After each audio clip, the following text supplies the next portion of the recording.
बिस्मिल्लाहिर्रहमानिर्रहीम। Nervous coordination हम complete कर चुके हैं। अब नेक्स्ट कोऑर्डिनेशन है केमिकल कोऑर्डिनेशन। अगेन मैं थोड़ा सा रिवाइज करती चलूँ। कोऑर्डिनेशन के स्टार्ट में हमने पढ़ा था कि जो एनिमल्स हैं उनमें कोऑर्डिनेशन दो तरह से हो रही है। एक नर्वस कोऑर्डिनेशन है और दूसरी केमिकल कोऑर्डिनेशन है। फिर हमने प्लांट्स की बात की थी कि प्लांट्स में सिर्फ केमिकल कोऑर्डिनेशन होती है हार्मोन्स के थ्रू। तो नर्वस और केमिकल कोऑर्डिनेशन जो कि एनिमल्स में हो रही है वो कैसे होती है? नर्वस कोऑर्डिनेशन नर्वस सिस्टम के थ्रू होती है और केमिकल कोऑर्डिनेशन एंडोक्राइन सिस्टम के थ्रू होती है। याद रखिएगा, केमिकल कोऑर्डिनेशन किससे हो रही है? एंडोक्राइन सिस्टम से। इस सिस्टम में डिफरेंट ग्लैंड्स प्रेजेंट हैं, उनको एंडोक्राइन ग्लैंड्स कहा जाता है। उन ग्लैंड से कोई केमिकल रिलीज़ होता है जो कि मैसेजेस को लेकर जाता है। उन केमिकल्स को हार्मोन्स कहा जाता है। ये जो वर्ड ग्लैंड है, ग्लैंड होते तो ऑर्गन्स ही हैं, लेकिन वो कैसे ऑर्गन्स होते हैं? ऐसे ऑर्गन्स जिनमें से कोई सिक्रीशन हो, कोई चीज़ रिलीज़ हो रही हो, जैसे कि यहाँ पे हार्मोन्स रिलीज़ हो रहे हैं, तो ऐसे ऑर्गन्स को ग्लैंड्स कहा जाता है। तो केमिकल कोऑर्डिनेशन क्या है? It is brought by the endocrine system. Endocrine system के थ्रू ये हो रही है। It is not very rapid but shows slow and prolong effect. ये फास्ट नहीं है। हमने नर्वस कोऑर्डिनेशन पढ़ा था और हमने देखा था उसमें जो इम्पल्सेस हैं वो मिली सेकेंड्स के हिस्सों में भी एक पार्ट से दूसरे पार्ट तक पहुंचती हैं और रिस्पॉन्स प्रोड्यूस होता है। लेकिन यहाँ पे जो मैसेजेस हैं इतने फास्ट नहीं जाते। क्यों नहीं जाते? क्योंकि हमने कहा है कि यहाँ पे हार्मोन्स इन्वॉल्व हैं। सबसे पहले तो हार्मोन्स तक मैसेज जाए कि वो रिलीज़ हों, फिर जब वो रिलीज़ होंगे उन्होंने ब्लड में आना है, ब्लड से पूरी बॉडी में ट्रैवल करना है और फिर टारगेट सेल पे जाकर अपना काम करना है। तो इसमें ज़रा टाइम लगता है। तो इसीलिए जो केमिकल कोऑर्डिनेशन है ये इतनी रैपिड नहीं है। और किन के थ्रू हो रही है? बायोकेमिकल सब्सटेंसेस, उनको हार्मोन्स कहते हैं। एंडोक्राइन ग्लैंड्स क्या हैं? They are special groups of cells और ऑर्गन्स। ये एक स्पेशल ग्रुप्स हैं सेल्स और ऑर्गन्स का, जिनमें से खास केमिकल्स रिलीज होते हैं, उनको हार्मोन्स कहते हैं। ये जो एंडोक्राइन ग्लैंड्स हैं इनको एंडोक्राइन क्यों कहते हैं? सबसे पहले ये बात भी देख लें। एंडोक्राइन ग्लैंड्स में कोई डक्ट या ट्यूब नहीं होती। फॉर एग्जांपल, ये एक एंडोक्राइन ग्लैंड है, यहाँ से एक हार्मोन रिलीज़ हुआ है तो ये डायरेक्ट ब्लड में शामिल होगा और ब्लड के साथ ट्रेवल करते हुए अपने टारगेट सेल तक जाएगा।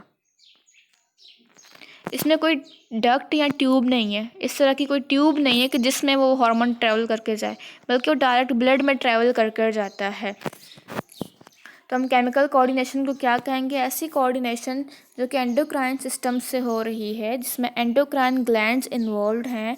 और ये ग्लैंड्स क्या हैं? स्पेशल ग्रुप्स ऑफ सेल्स या ऑर्गन्स हैं जिनमें से हार्मोन्स रिलीज़ होते हैं। ये हार्मोन्स डायरेक्टली ब्लड स्ट्रीम में रिलीज़ होंगे और ब्लड के साथ ट्रैवल करते हुए टारगेट सेल्स तक जाते हैं। और इनका किन किन चीज़ों पे इफ़ेक्ट है? क्या चीज़ कंट्रोल करते हैं? डेवलपमेंट में इफ़ेक्ट है, हमारी ग्रोथ को इफ़ेक्ट करते हैं, बिहेवियर को इफ़ेक्ट करते हैं और रिप्रोडक्शन को इफ़ेक्ट करते हैं। हार्मोन्स जो हैं ये क्या हैं? These are called chemical messengers, जिनका मतलब है टू एक्साइट। एमसीक्यूज में पूछा जाता है किसी चीज़ को एक्साइट करना।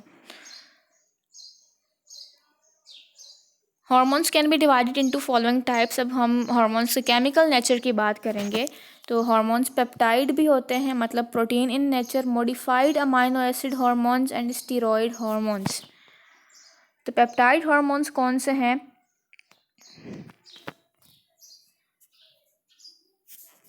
जब short chain of amino acid, ये एक अमाइनो एसिड है, ये दूसरा, तीसरा, हंड्रेड्स में अमाइनो एसिड्स होंगे तो उससे जो चेन बनेगी उसको हम पेप्टाइड हार्मोन कहेंगे। और इनकी एग्जांपल क्या है? ADH means anti diuretic hormone and oxytocin. उसके अलावा जो हार्मोन्स की लंबी चेन्स होंगी अमाइनो एसिड्स की, फॉर एग्जांपल ये बहुत सारे अमाइनो एसिड्स प्रेजेंट है हज़ारों में, तो ये बहुत लॉन्ग चेन बनेगी। तो in long chain amino acids वाले हार्मोन्स को प्रोटीन हार्मोन्स कहा जाता है। तो पेप्टाइड हार्मोन्स में जो हार्मोन्स हैं they are protein in nature, क्योंकि पेप्टाइड क्या है? हम चैप्टर 2 फर्स्ट ईयर में पढ़ के आ चुके हैं। अमाइनो एसिड्स के दरमियान जो बॉन्ड होती है प्रोटीन में, उसको पेप्टाइड हार्मोन कहा जाता है। तो यहाँ पे जब अमाइनो एसिड्स की शॉर्ट चेन होगी तो उनको पेप्टाइड हार्मोन्स कहेंगे, जब अमाइनो एसिड्स की लॉन्ग चेन होगी तो इसको प्रोटीन हार्मोन्स कहेंगे। पेप्टाइड की एग्जांपल है एंटी डायूरेटिक हार्मोन और ऑक्सीटोसिन, और प्रोटीन हार्मोन्स के एग्जांपल हैं ग्लूकागॉन, इंसुलिन एंड प्रोलैक्टिन। ये लंबी लंबी चेन्स हैं अमाइनो एसिड्स की। फिर सेकेंड टाइप है modified amino acid hormone. Modified amino acid hormone का मतलब है कि अमाइनो एसिड का जनरल स्ट्रक्चर है, उसमें 4 ग्रुप्स प्रेजेंट होते हैं, उनमें से कोई एक ग्रुप रिमूव करके दूसरा ग्रुप लगा दिया जाए तो इसका मतलब अमाइनो एसिड को हमने मॉडिफाई किया है। अमाइनो एसिड का स्ट्रक्चर आप फर्स्ट ईयर में पढ़ के आ चुके हैं। तो इसके स्ट्रक्चर में कोई ग्रुप रिप्लेस कर दें, कोई और ग्रुप लगा दें एक ग्रुप को हटा के, तो इसको हम बोलेंगे मॉडिफाइड अमाइनो एसिड है। और इसकी एग्जांपल क्या है? Thyroxine, epinephrine, norepinephrine. ये नाम अभी आप ऐसे ही जहन में बिठा लें, जब हम ग्लैंड्स पढ़ेंगे तो इंशाल्लाह इन हार्मोन्स के फंक्शंस को भी देखेंगे। फिर स्टीरॉयड हार्मोन्स। ये जो स्टीरॉयड्स क्या होते हैं? ये लिपिड्स होते हैं। तो लिपिड्स में ही हमने स्टीरॉयड्स को पढ़ा था, लिपिड इन नेचर।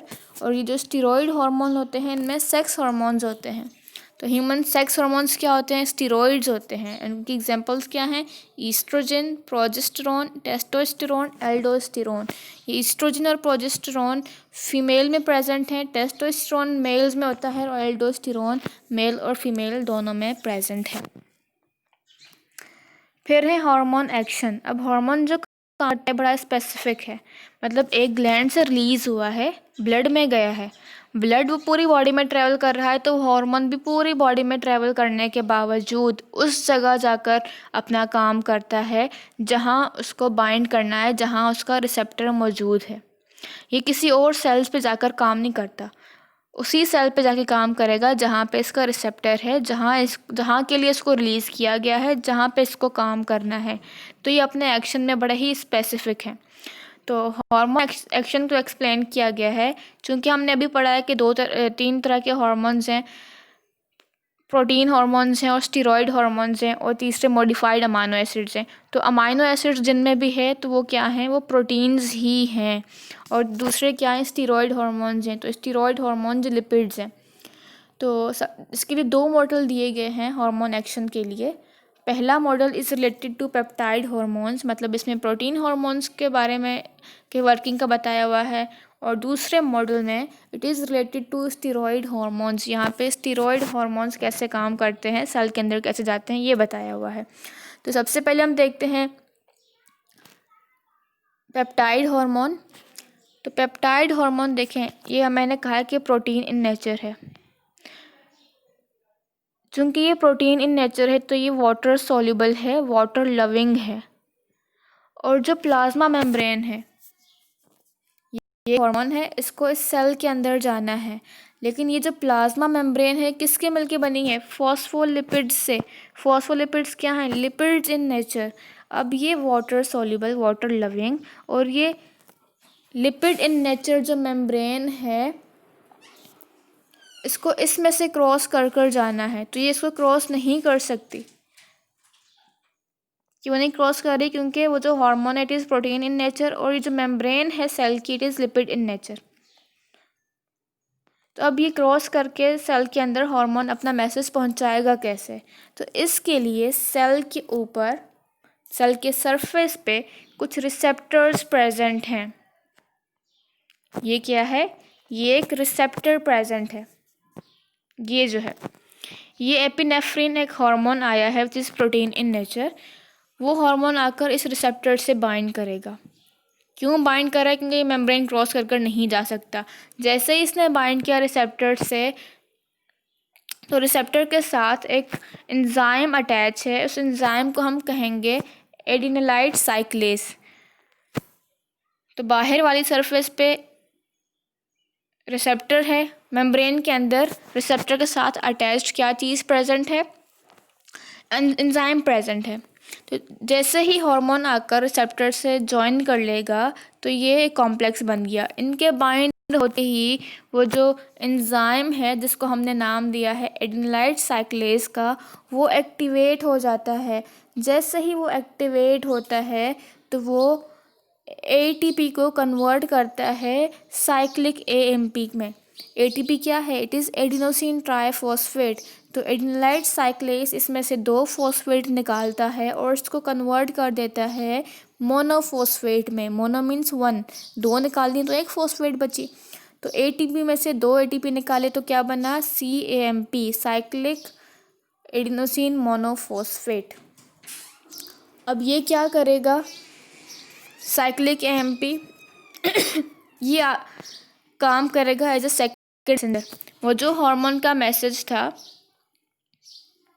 वो अब आगे कौन संभाल रहा है इसका काम? CAMP। तो ये सेकेंड मैसेंजर है।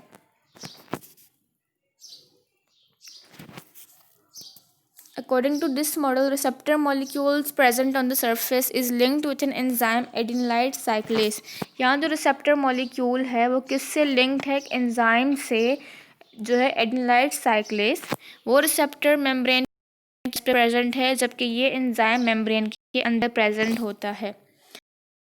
हैं, वाटर लविंग है, वाटर सोल्यूबल है, नहीं कर सकती। सो दे कैन नॉट, यहाँ पे बेटा नॉट आएगा, not cross the plasma membrane directly. तो क्रॉस नहीं कर सकती, इसलिए प्रोटीन बाइंड करती है रिसेप्टर मॉलिक्यूल से, और रिसेप्टर मॉलिक्यूल से बाइंड करते ही ये एक्टिवेट कर देंगी किसको? एडेनिलाइड साइक्लेस को। ये एंजाइम एक्टिवेट हो गया। एक्टिवेट होने के बाद ये क्या करेगा? एटीपी को कन्वर्ट करेगा into cyclic adenosine monophosphate, cyclic AMP, और it serve as second messenger. ये किसके तौर पे काम कर रहा है? सेकंड मैसेंजर के तौर पर काम कर रहा है। जो काम हार्मोन ने अंदर आके करना था, अब वो कौन अंदर का काम संभाल रहा है? इसका सेकंड मैसेंजर, जिसको साइक्लिक एएमपी कहेंगे। क्योंकि ये जो हार्मोन है ये क्रॉस कर अंदर तो नहीं आ सकता, तो इसको सेकंड मैसेंजर की ज़रूरत पड़ती है। तो अगर आपसे पूछा जाए कि why peptide hormones need second messenger, तो आपने बताना है कि प्रोटीन हॉर्मोन्स या peptide hormones are hydrophilic, they are not able to cross plasma membrane directly, so they bind to receptor which is present on the surface of membrane, and it activates an enzyme adenylate cyclase which in turn converts ATP into AMP. So this AMP serves as second messenger. It then activates specific enzymes that brings about appropriate response within the cell. अब cyclic AMP बन गया तो आगे मज़ीद reactions होंगे, कुछ enzymes activate होंगे और जो काम वो हार्मोन करने आया होगा अब वो परफॉर्म होगा सेल के अंदर। उसके बाद सेकंड मॉडल है, it is related to steroid hormone. और स्टीरॉयड हार्मोन क्या है? They are lipid in nature. अब स्टीरॉयड हार्मोन जो है, ये आपको स्टीरॉयड हार्मोन नज़र आ रहा है, चूंकि ये लिपिड इन नेचर है, फिर ये जो प्लाज्मा मेम्ब्रेन है it is also lipid in nature, क्योंकि इसमें फॉस्फोलिपिड्स प्रेजेंट हैं। तो like dissolves like, lipid soluble होगा लिपिड में, तो ये आराम से इसको क्रॉस कर कर सेल के अंदर जा सकता है हार्मोन। तो स्टीरॉयड हार्मोन डायरेक्टली मेम्ब्रेन में डिफ्यूज़ होकर क्रॉस कर कर साइटोप्लाज्म में आ जाता है। तो स्टीरॉयड हार्मोन का जो रिसेप्टर है वो साइटोप्लाज्म में मौजूद है सेल के अंदर। ये इसके साथ जाकर बाइंड कर देगा, बाइंड करने से कॉम्प्लेक्स बना। अब ये रिसेप्टर इसको लेकर जाएगा न्यूक्लियस तक। हमें पता है कि साइटोप्लाज्म में न्यूक्लियस भी मौजूद है।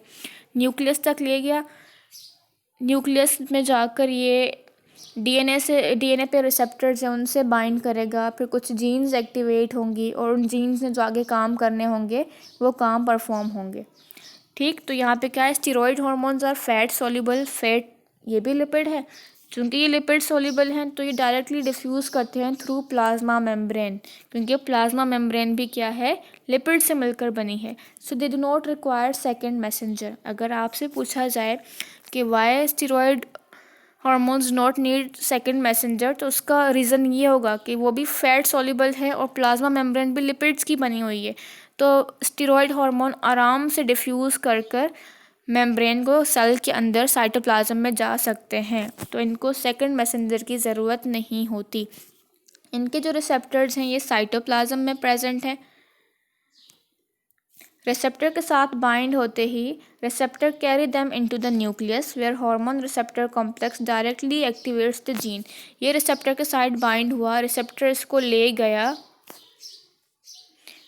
इसको ले गया न्यूक्लियस में मौजूद डीएनए तक या जीन्स तक, जहाँ इन्होंने जीन्स को एक्टिवेट किया और under the instruction of gene मज़ीद एंजाइम सिंथेसाइज होंगे और वो काम परफॉर्म होगा। ठीक, तो जो पेप्टाइड हार्मोन है वो क्या कर रहा था, क्रॉस नहीं कर पा रहा था, तो उसका जो रिसेप्टर है वो सेल के बाहर प्रेजेंट था। जबकि यहाँ पे ये फैट सॉल्युबल है, ये क्रॉस कर जा सकता है, तो स्टेरॉयड हार्मोन का रिसेप्टर साइटोप्लाज्म के अंदर मौजूद है।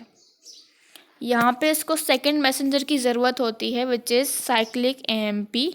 यहाँ पे इसको सेकंड मैसेंजर की ज़रूरत नहीं होती।